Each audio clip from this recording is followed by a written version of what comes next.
treason. We hear that word thrown around often in politics, especially. We also hear it thrown around pretty often in folks that are trying to defend the Second Amendment and really, honestly, any other constitutional right for that matter. Treason is a very unique clause in the United States Constitution in that, unlike many of the other general constitutional provisions relating to criminal law, this one defines the crime of treason specifically in the Constitution, and it defines its punishment in the Constitution. The actual text found in the U.S. Constitution states, "Treason against the United States shall consist only in levying war against them or adhering to their enemies, giving them aid and comfort. No person shall be convicted of treason unless on the testimony of two witnesses to the same overt act or on confession in open court." Kind of like the Second Amendment, this is not something that we can split hairs in or make assumptions. Treason either applies or it doesn't apply. There's no reading between the lines. There's no reinterpretation of it. That's why so few people in history have actually been charged with or convicted of treason.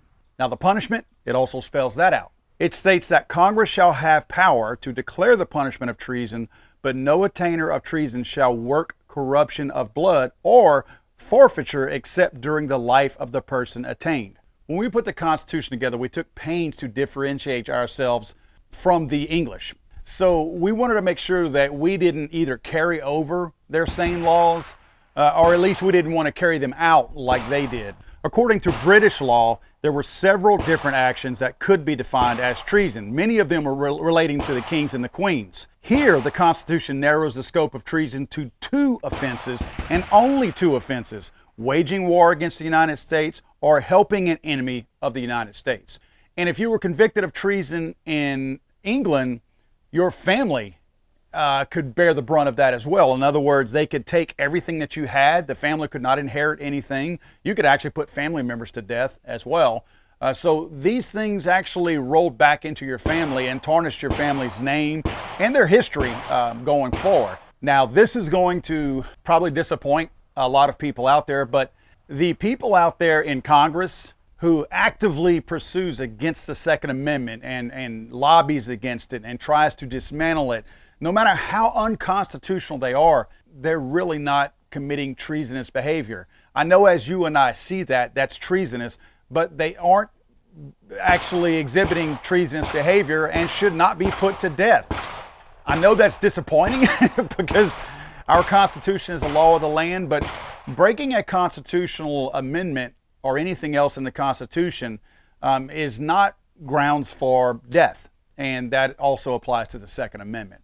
So when someone is lobbying for, or lobbying against, I should say, the Second Amendment, or breaking the Second Amendment, or adamantly trying to dismantle it, they are not waging war against the United States, and they are not helping an enemy of the United States.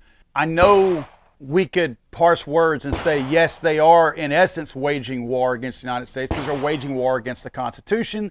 And I know you could say, yes, indirectly they are helping our enemies because if you disarm the American public, it makes us more susceptible to enemies, foreign and domestic.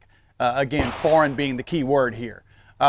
So yes, I know we could use this in a metaphorical sense, that these people are waging war against us and they are aiding our enemies. But we have to take this in the literal sense, guys. Again, we take the Second Amendment literally, so we have to apply that same rationale against everything else in the Constitution and the Bill of Rights. Now, don't let that get you down. We still have to call these people out for what they are. They're anti-gun, they're anti-constitutional, very anti-American. So let's continue our work. That should not slow us down.